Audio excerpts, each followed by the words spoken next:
Assalamualaikum warahmatullahi wabarakatuh. Alhamdulillah, perkenalkan saya Faizal Alfa dari PT Fortuna IMAX Trans atau IMAX Konsultan Pemasaran yang berbasis di Kota Malang.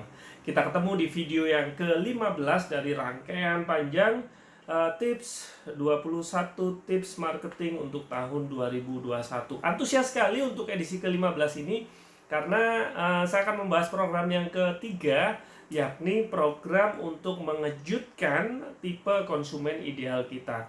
Saya bilang program yang ketiga, kenapa? Berarti ada program kedua dan program pertama, di mana di video-video sebelumnya. Jadi dicek saja, tonton saja di video sebelumnya, yakni ada dua program sebelum program yang ketiga ini, yaitu program mengejutkan. Nah, ini seperti sebuah rangkaian. Kenapa? Karena kalau sifatnya adalah mengajak, program yang pertama adalah membawa customer baru untuk paling tidak pertama kalinya menikmati produk atau layanan kita.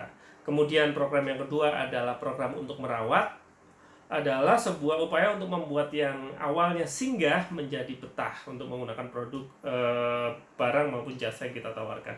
Dan yang ketiga adalah program untuk mengejutkan. Pada prinsipnya adalah jika Anda tidak punya budget yang cukup untuk program mengajak, tidak punya budget yang cukup untuk program yang merawat, maka program yang mengejutkan ini yang kita sarankan untuk diterapkan di dalam perusahaannya. Apa maksudnya program yang mengejutkan? Program yang mengejutkan pada prinsipnya adalah program yang dilakukan dan ditujukan kepada tipe konsumen ideal kita secara spesifik. Siapa sih tipe konsumen ideal ini? Sudah sempat dibahas juga ya di video sebelumnya, yaitu orang-orang yang memiliki minimal 2 dari 3 kriteria ini. Siapa saja mereka? Mereka adalah yang beli sering, kemudian mereka yang beli banyak, dan mereka yang ajak-ajak. Beli sering artinya mereka secara frekuensi tinggi belanjanya ke kita, berulang berkali-kali.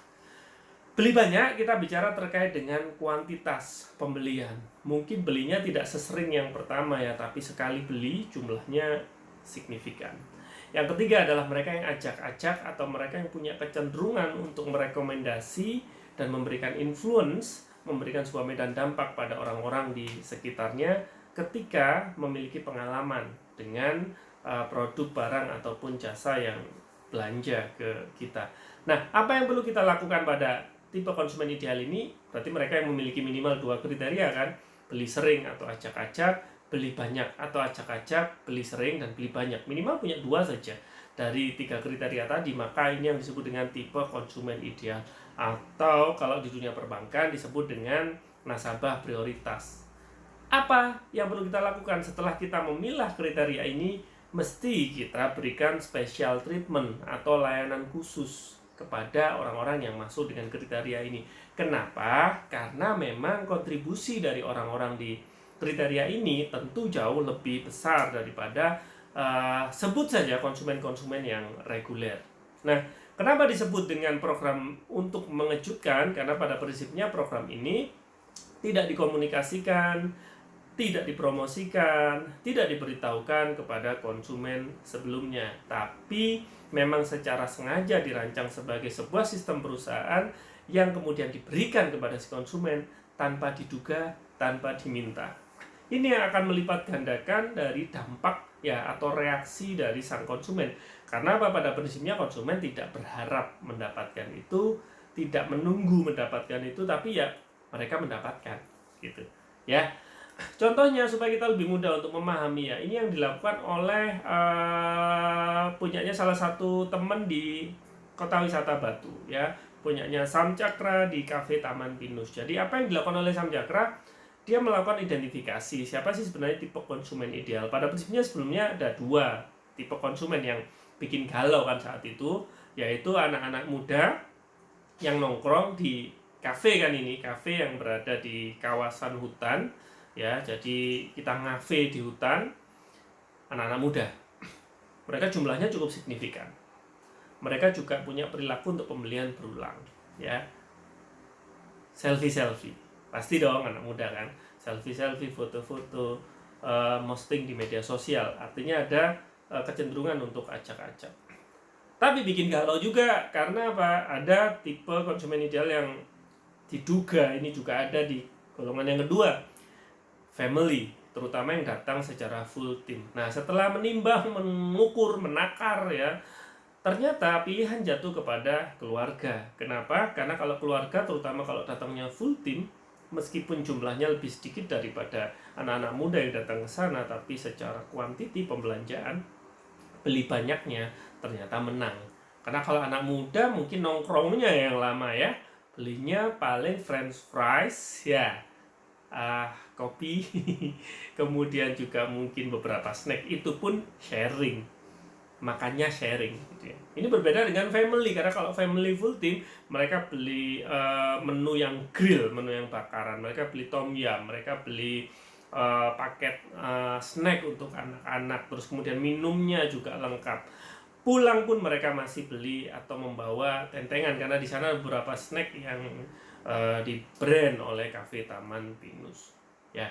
Maka dipilih adalah tipe konsumen idealnya keluarga. Nah, dalam posisi seperti Samcakra ya, untuk merancang program yang mengejutkan ternyata relatif tidak susah gitu ya, relatif simple, terutama ketika kita memang benar-benar paham siapa yang kita sasar. Ketika kita bicara family full team, maka yang disasar sebenarnya adalah sang anak-anak ya, karena anak-anak ini bisa jadi salah satu faktor penting dalam pengambilan keputusan selain sang ibu ya. Jadi sang anak ini yang kemudian disiapkan sebuah hal yang mengejutkan bagi anak-anak gitu ya, dan relevan bagi mereka. Jadi Taman Pinus ini menyediakan pilihan-pilihan mainan yang kemudian bisa dipilih oleh sang anak ketika main di sana, dan mainannya collectible gitu ya. Untuk yang cowok mainannya adalah mobil-mobilan gitu ya, meskipun harganya nggak tinggi, harganya nggak mahal nih, nggak mahal gitu, tapi perlu effort ya untuk menyiapkan itu. Kalau yang perempuan ini bisa milih alat masak-masakan gitu ya, jadi mainan-mainan berbasis plastik ya. Jadi kalau yang cowok mobil-mobilan, tinggal pilih mobil yang mana. Yang cewek adalah yang mainan untuk masak-masakan tuh ya, kompor, kulkas, wajan dan sebagainya ya. Yang ternyata ini memiliki poin yang sangat tinggi bagi sang konsumen. Karena apa? Satu, tidak diharap, tidak ada promonya, tidak ada sebuah publikasi yang menginfokan bahwa kalau belanja ke Taman Pinus, Cafe Taman Pinus nanti dapat ini. Enggak ada. Benar-benar enggak ada. Jadi benar-benar orang ini beli ke sana, belanja, dan ternyata ketika belanja, kok dapat hadiah gitu ya. Anaknya seneng dong, apalagi collectible gitu lah. Sehingga si anak ini yang cowok ini tahu betul gitu ketika milih Dik, mobilnya yang mana gitu ya, memilih gitu ya. Misalnya variannya ada 5 gitu. Ketika dia ambil satu, maka terekam kan di dalam pikirannya bahwa masih ada 4 varian yang lain yang gue belum punya gitu ya, yang gue belum dapat gitu, sehingga gue mesti kesini lagi nih. Hal yang sama untuk yang cewek gitu ya, wah udah dapat yang kompor hari ini, tapi yang kulkas belum nih, yang ini, yang wajan belum nih gitu ya, sehingga tahu betul dan punya intention atau punya kebutuhan untuk ke Taman Pinus lagi. Dan it works gitu ya, karena apa? Sesuatu yang sebenarnya kecil, kalau dibilang murah juga murah, tapi itu on point gitu ya, sesuai. Karena apa? Di sana adalah sebuah kafe bertema outdoor gitu, ada petualangan. Jadi mobil-mobilannya tadi langsung bisa dipakai mainan di sana, mobil-mobilan petualangan menjelajah ke hutan. Alat masak-masakannya tadi langsung bisa dipakai, belajar masak-masakan di sana gitu ya. Dan itu membuat sebuah namanya kejutan ya, kan nggak boleh diomongkan gitu. Dan ketika dapat itu kan bagaimana orang surprise gitu ya, wow gitu ya. Dan ini bisa diterapkan di banyak bidang bisnis gitu. Artinya apa? Ketika kita memang secara langsung misalnya gitu ya, mendata beberapa tipe konsumen ideal tertentu, dan kita memberikan instruksi kepada kru mate kita, pada tim kita, kalau ada orang yang memenuhi kriteria ini, langsung kasih ini. Itu akan jadi sebuah kejutan yang manis dan membuat mereka merasa spesial. Karena pada prinsipnya nggak perlu merasa spesial, mereka ini memang spesial bagi perusahaan kita atas kontribusinya tadi, kontribusinya yang jauh lebih besar, seperti nasabah prioritas dan nasabah reguler. Nasabah reguler nabung cuma 10 juta misalnya, nasabah prioritas bisa nabung sampai 500 juta minimal gitu. Jadi perlakuannya berbeda ya, tentu saja wajib dipetakan, tentu saja gitu. Dan kita mesti tahu mana yang masuk di kriteria reguler, mana yang masuk di kriteria prioritas atau tipe konsumen ideal.